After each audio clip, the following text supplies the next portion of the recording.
Señor, te damos muchísimas gracias por tu palabra ahora leída. Y como siempre, Señor, es nuestro deseo que tú nos auxilies para poder exponerla con claridad y con fidelidad. ¿Quién es, Señor, suficiente para esta tarea? Somos, Señor, débiles.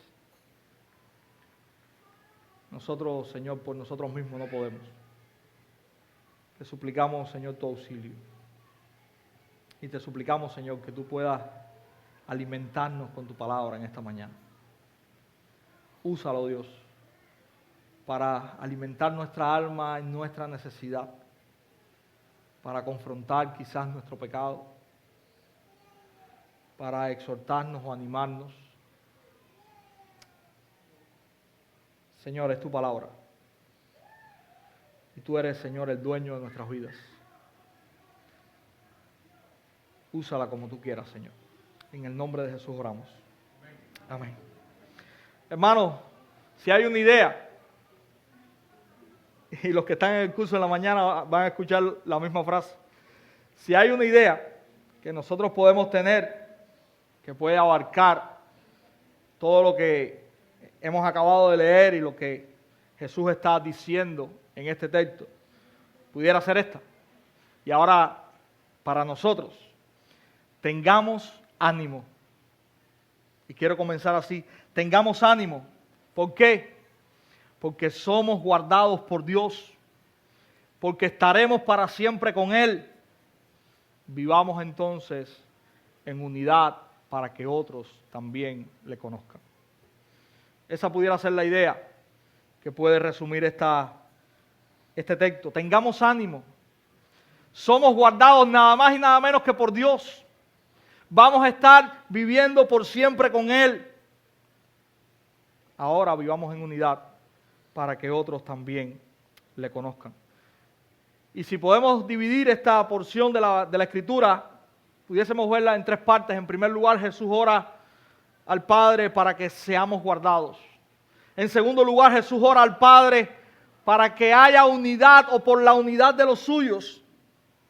Y en tercer lugar, Jesús ora al Padre mostrando este deseo genuino que hay en su corazón de que esos que son suyos, que Él ha dado vida, estén donde Él está por siempre. Esas pudieran ser las tres, y van a ser las tres ideas que vamos a estar viendo en esta mañana. En primer lugar, Jesús ora al Padre para que los suyos sean guardados. Escuche cómo dice el verso 9 y 10. Yo ruego por ellos, no ruego por el mundo, dice Jesús, sino por los que me diste, porque tuyos son. Y todo lo mío es tuyo, y lo tuyo mío, y he sido glorificado en ellos. Jesús está haciendo una oración aquí específica. Él está orando específicamente por aquellos que, como dice en el versículo 2 del capítulo 17, Él les ha dado vida. Jesús está orando por su iglesia. Ese es el foco específico de la oración de Jesús. Y Jesús lo dice claramente, yo estoy orando por estos. Yo no estoy orando por el mundo. Yo estoy orando específicamente, Señor, por los que me diste. Y hay en la mente de Jesús un propósito o un por qué Él está orando. Y Él está orando específicamente para aquellos que el Padre le dio y que les ha dado vida, sean guardados. Hermanos, Jesús sabe que el mundo es un lugar hostil para la iglesia. Yo no sé si usted está consciente de esa realidad. Yo no sé si usted la ha experimentado. Pero eso es por lo cual Jesús está orando en este momento, en este texto específicamente. Jesús está diciendo, mientras yo he estado con ellos, yo los he guardado. Pero ahora, ¿qué va a suceder? Yo me voy. Y la oración de Jesús es, Padre, guárdalos. ¿Y guárdalos en qué o por qué? Y esto es importante, mis hermanos. Guárdalos, dice el versículo 11, en tu nombre. Y miren lo que dice el versículo 12. Cuando yo estaba con ellos en el mundo, yo los guardaba ¿en qué? En tu nombre. ¿Y qué quiere decir eso? Hermanos, yo quiero que usted vaya conmigo a 1 de Pedro, capítulo 1.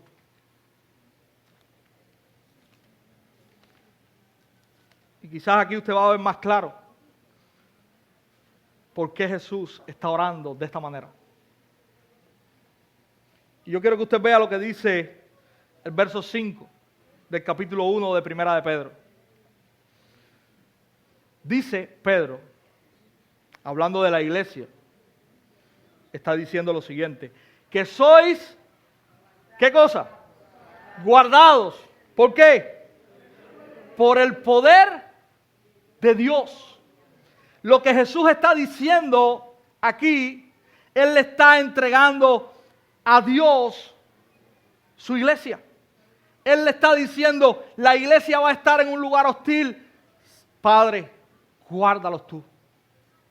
Guárdalos en el poder tuyo. Y así lo dice Pedro en su primera epístola. Es el poder de Dios, mis hermanos, el que está guardando a su iglesia en medio de un mundo hostil. Hermanos, es interesante que nuestra seguridad no está en una agencia de seguridad y protección. No está encargada a los sexas. El mismo Dios que nos compró con su sangre, que nos rescató en su Hijo, hoy nos está guardando. La obra en nuestra vida es completamente de Dios. Él nos llamó en el Hijo, nos dio salvación en el Hijo, nos guardó en el Hijo, para que en el final de los tiempos lleguemos seguros a morar con Él. Y esa es la oración que Jesús hace aquí. Y fíjense la seguridad que nosotros tenemos. Mire las palabras de Jesús, como dice allí en el verso 12 final. ¿Cuántos se perdieron? Y ninguno de ellos se perdió. ¿Quién se perdió? El hijo de perdición. Hermanos, quien se perdió no era de este grupo. Estaba en ese grupo, pero no era de ese grupo.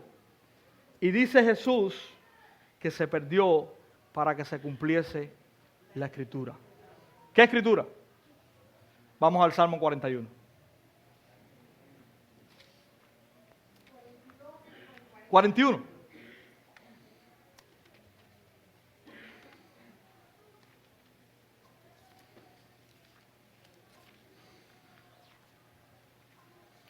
En este salmo, David está trayendo un clamor a Dios, pidiendo ayuda en medio de la enfermedad y en medio de traidores. Y es un salmo de David. Yo ahora mismo no sé cuál es el contexto en el cual David escribe este salmo, pero la idea de este salmo es esta: Señor, ayúdame en medio de la enfermedad. Mira a mis enemigos como están preguntándose. Y miren lo que dice el salmista. Hay un versículo que dice, ¿cuándo se va a morir? Y en el verso 9 dice lo siguiente: aún el hombre de mi paz, en quien yo confiaba, el que de mi pan comía, alzó contra mí el calcañar. Quizás el hijo. Hablando de David ahora, quizás Absalón. Ese es el contexto primario. Pero en última instancia, Dios estaba llevando a David a escribir esto. Como dice Jesús en Juan 17, para que la Escritura se cumpliera. Hermano, el hombre de mi paz, como dice Jesús en Mateo cuando está hablando, cuando está allí con sus discípulos en la última cena, aquel que moja el pan conmigo, me va a entregar. Ese es el único que se perdió, porque al final, mis hermanos, era el que se iba a perder.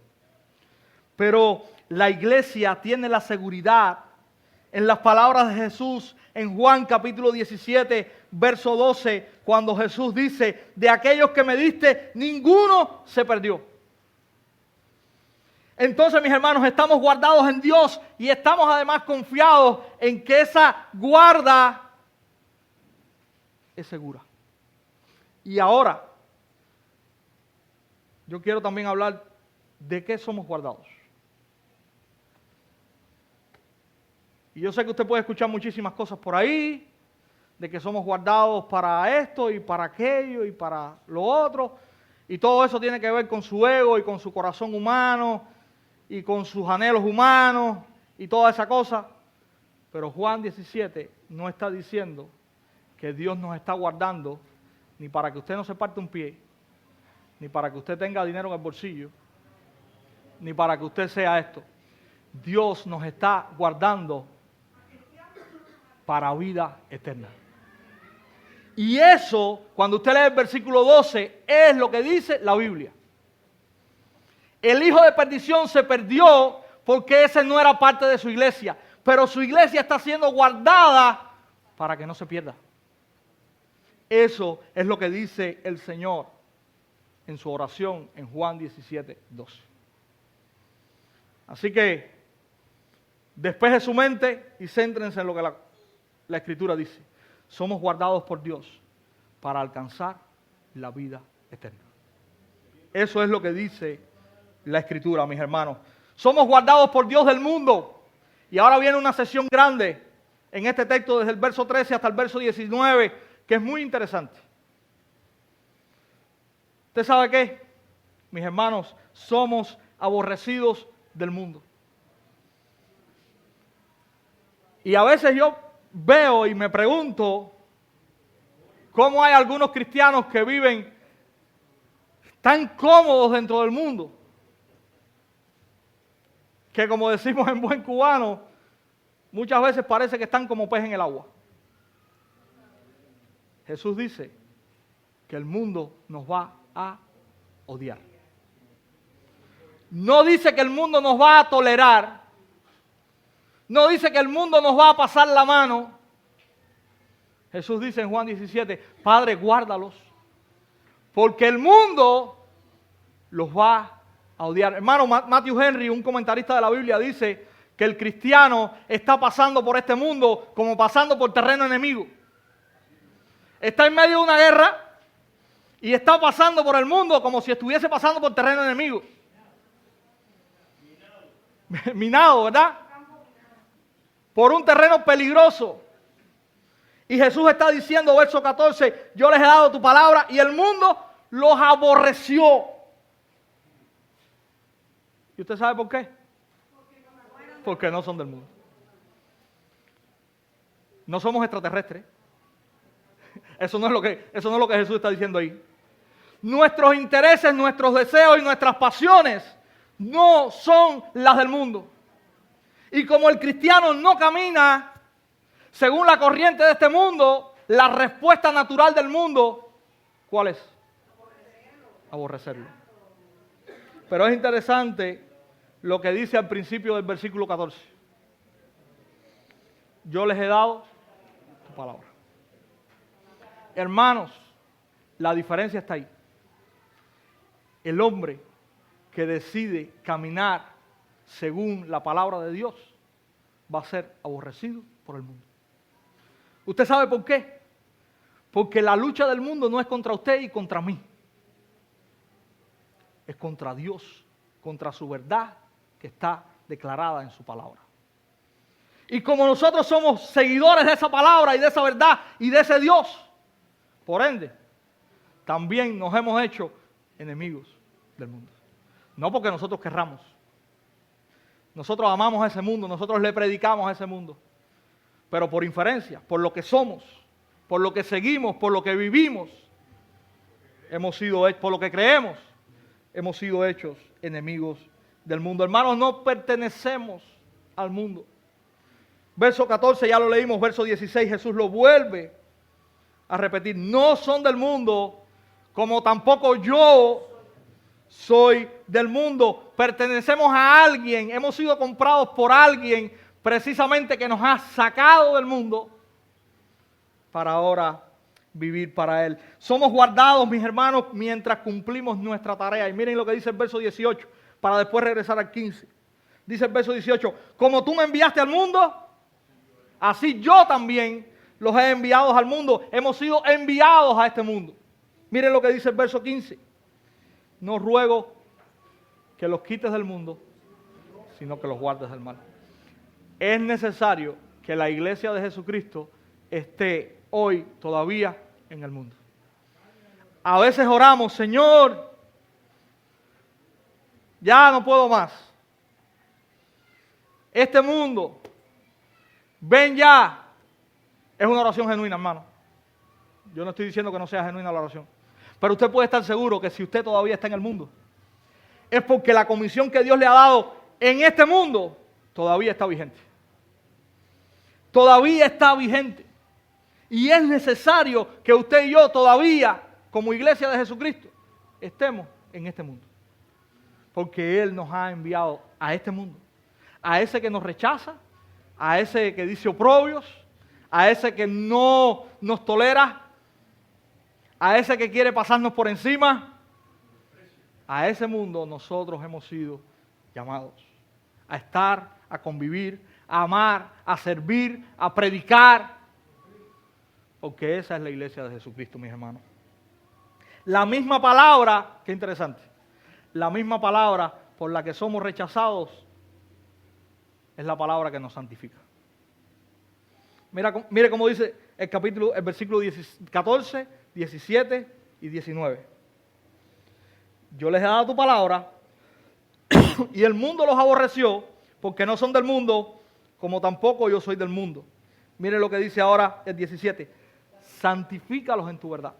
Esa palabra que es rechazada por el mundo es la palabra que está santificando a la iglesia. Y miren también cómo dice el 19. Y por ellos yo me santifico a mí mismo para que también ellos sean santificados en la verdad. La palabra que es rechazada por el mundo es la palabra que obra en la santificación de su pueblo. Es la palabra que nos lleva a vivir más a la imagen de aquel que nos ha sacado del mundo. Es la palabra que nos ha sido encomendada para predicar a ese mundo. Y mis hermanos, dentro de ese mundo hay personas que en un momento rechazan la palabra, pero que en otro momento creen por esa misma palabra. Y yo no sé si usted se convirtió antes de nacer, pero yo rechacé, no, yo sé que no, hermana, es algo, pero yo rechacé y aborrecí esta palabra hasta un día. Y es por eso que nosotros estamos todavía en el mundo. Y es por eso que nosotros estamos en el mundo para predicar esa palabra. Porque aun cuando muchos se levanten hoy abiertamente y rechacen la palabra y rechacen nuestra fe, si Dios mañana les llama, pasará como usted, como con usted y como conmigo. Que antes rechazábamos el Evangelio y hoy amamos el Evangelio. Y hoy somos santificados en esa verdad. Y hoy predicamos esa verdad. A los amigos que nos visitan no los conozco. No sé quiénes son, pero también hay un mensaje del Señor aquí. Si la iglesia está hoy en el mundo, está para glorificar a Dios. Pero si la iglesia está hoy en el mundo, y es lo que Jesús está hablando aquí ahora, está para predicar el Evangelio.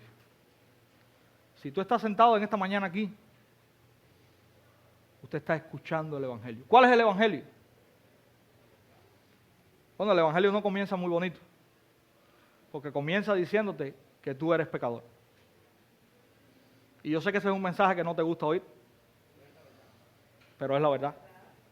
Y cada uno de los que estamos aquí ahora, que nos identificamos como parte de la iglesia, somos pecadores. Así que no es algo que usted tenga ahí, que usted sea el malo de la película y nosotros seamos los buenos. No, los malos de la película están aquí. La mano pasa por aquí también. Pero el Evangelio también habla de que aquellos que reconocen su pecado, se arrepienten de su pecado y creen que este Jesús que está orando aquí vino a vivir perfectamente, a morir en una cruz sin causa, con la única causa de perdonar los pecados, de pagar los pecados. Y usted se arrepiente de sus pecados y usted cree en eso. Usted cree en ese Jesús que vino, murió y resucitó para pagar los pecados de los suyos. Usted es salvo. No tiene que hacer absolutamente nada. Jesús lo hizo todo. Perdón, si tiene que hacer algo. Arrepentirse y creer. Eso es lo que usted tiene que hacer. Arrepentirse y creer. Así que yo quiero que usted escuche. Si usted se reconoce pecador, si esto que yo estoy hablando es para usted, como lo fue para cada uno de nosotros que estamos aquí, y usted cree que Jesús vino y murió y resucitó y pagó sus pecados en la cruz, usted pone su fe en eso y usted se arrepiente de sus pecados, usted es un hijo de Dios.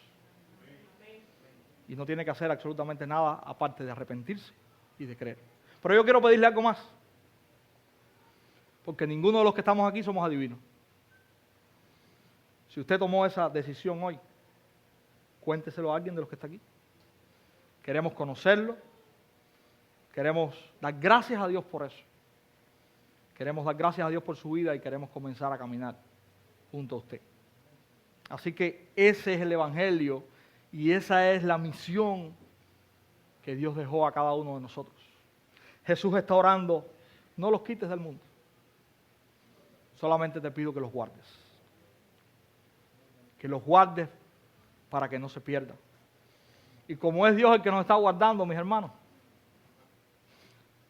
usted y yo podemos tener la certeza de que no nos vamos a perder. Porque no depende de nosotros. Miren, su vida no ha sido puesta en mis manos. Usted puede dar gracias a Dios por eso.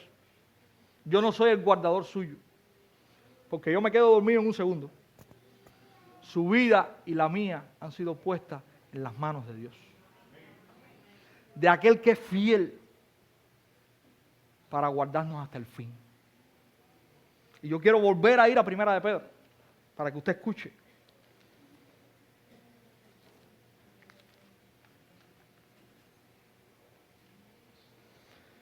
Lo que continúa diciendo el versículo 5.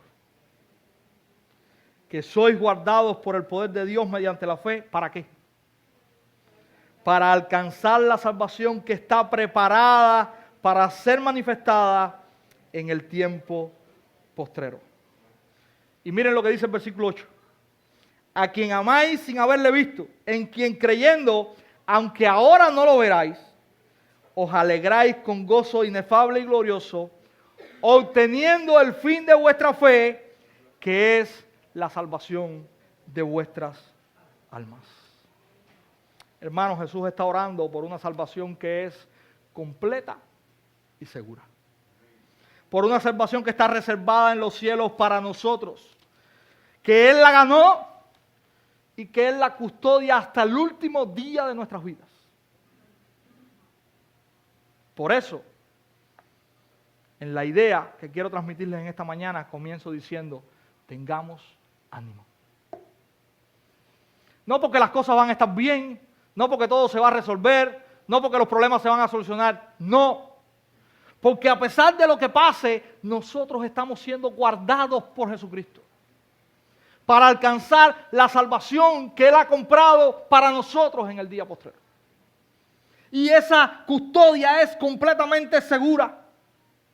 No depende ni de usted ni de mí, que somos infieles. Depende de aquel que es completamente fiel. Y Él lo está haciendo, como dice Jesús en la oración, por el poder de su nombre y por amor a su nombre. Y por eso es que nosotros podemos tener ánimo, mis hermanos. En segundo lugar, Jesús ora al Padre que sean uno con un propósito. Y ahorita vamos a llegar ahí. Y Jesús está orando no solamente por el grupo de creyentes que tiene a su alrededor. Miren lo que dice el verso 20. Mas no ruego solamente por estos, sino también por los que han de creer en mí por la palabra de ellos. Lo más llano posible que pueda decirlo, Jesús está orando también por usted y por mí. Jesús está orando por cada generación de creyentes que ha descansado en la misma palabra y en el mismo evangelio. Jesús está orando por cada creyente de toda época que Él ha salvado. Y Jesús está orando con el mismo propósito, para que seamos guardados. Pero además, en este caso, Él está orando para que podamos ser uno. Versículos del 21 al 23. Hermanos, la unidad de la iglesia no depende de un acuerdo o de una democracia. Eso no es unidad. Es el sometimiento amoroso y voluntario a la palabra de Dios. Eso es lo que produce unidad. Nosotros como iglesia no es que nos vamos a poner de acuerdo en todo y por eso estamos unidos, no. Nosotros como iglesia vamos a experimentar la unidad por la cual Cristo está orando cuando amorosamente y voluntariamente agachemos la cabeza y nos sometamos a esa palabra de Dios que Jesús dio a sus discípulos, que nos está santificando como iglesia y que debe regir todo lo que nosotros somos y hacemos. Unidos en la verdad y unidos también en el propósito de Dios para con nosotros. Eso es lo que trae unidad. Cuando entendemos que Dios como iglesia nos ha dejado su palabra y que esa palabra es la verdad de Él y que esa es la palabra que debe guiar todo lo que nosotros hacemos y todo lo que nosotros somos. Y que Dios nos ha dejado en su palabra su propósito para nosotros y que nosotros tomamos o cobramos sentido en esta vida cuando descansamos y cuando nos embarcamos en ese propósito y abandonamos los nuestros que son egoístas. Porque nosotros estamos en esta tierra por Él y para los propósitos de Él. Y hasta que no entendamos eso, no vamos a poder experimentar esa unidad por la cual Jesús está orando. Hermanos, la unidad es en la verdad, es en la palabra de Dios. Y muchas veces esa palabra de Dios y esa verdad une y otras veces desune. Y es bueno tanto cuando une que cuando desune. Y permítame explicar un poquito esto, para que usted no se quede perdido y entienda de qué estoy hablando. Une cuando entendemos de que Dios tiene una iglesia en el mundo que vive por la verdad, que habla y cree la verdad, que está sostenida en la verdad. Desune cuando se levantan algunos llamándose iglesia, pero que no honran la verdad, que no viven por la verdad, con los cuales nosotros no tenemos que tener comunión. Si alguien se levanta ahora llamándose hermano o llamándose iglesia y dicen que esta no es la completa verdad de Dios, miren, yo con mucha seguridad y con mucha confianza digo, usted no es mi hermano. Claro, por eso no es mi hermano. Usted no es mi hermano. Entonces, esta verdad va a traer unidad a la iglesia, pero va a traer también desunión con aquellos que se levantan llamándose iglesia, pero que no honran la verdad. Entonces, mis hermanos, esa es la unidad que nosotros debemos vivir, expresar. ¿Y por qué? ¿O para qué? Bueno, Jesús nos dice que hay una razón. Miren lo que dice versículo 21. Para que el mundo crea que tú me enviaste. Miren lo que dice el versículo 23. Para que el mundo conozca que tú me enviaste. Cuando la iglesia vive unida en la verdad, predicando y viviendo la verdad, la iglesia está anunciando a Jesús. Y el mundo va a poder ver en la iglesia lo que la verdad de Jesús dice. Y esa es la razón que Jesús da en este texto para que la iglesia esté unida. Para que el mundo tenga un testimonio viviente de Jesucristo. Usted debe predicar la verdad, pero usted debe vivir la verdad. Las dos cosas son importantes. Usted no puede quitar ninguna de las dos. A veces hay una frase por ahí muy bonita que dice, vive de tal manera que no hagan falta tus palabras. Eso no es cierto. La Biblia dice que Dios ha decidido o le ha placido salvar a los pecadores por la locura de la predicación. Usted tiene que predicar la palabra. Usted tiene que predicar el Evangelio. Pero la Biblia dice que usted tiene que vivir el Evangelio. Así que el creyente debe caminar haciendo las dos cosas. Siendo constantes y siendo íntegros. Y eso es integridad. Cuando nosotros vivimos la verdad y predicamos la verdad. Entonces, el mundo va a creer. No se va a salvar todo el mundo. Pero el mensaje de Dios va a tener un respaldo cierto. La imagen de Jesucristo que la iglesia esté proyectando va a ser una imagen bíblica, verdadera, no manchada. El testimonio va a ser un testimonio fiel. Y eso es por lo que Jesús está orando en estos versículos. Mis hermanos, al final, en tercer lugar, Jesús ora al Padre con una petición. Él está orando al Padre para que nosotros estemos con Él por la eternidad. Mire lo que dice el versículo 24. Padre, aquellos que me has dado, quiero que donde yo estoy, también ellos estén conmigo. Vamos a dejarlo ahí. Él ora para que no nos quedemos al final en este mundo, sino para que un día estemos con Él. Y estemos con Él por siempre. Él dice, yo me voy, qué bueno que me voy, yo voy a preparar morada para ustedes. Para que donde yo estoy, ustedes también estén. Así que Él nos está guardando en este mundo. Y un día, mis hermanos, estamos seguros de que vamos a llegar al lugar que Él ha preparado para nosotros. Esa es la oración que Jesús hace.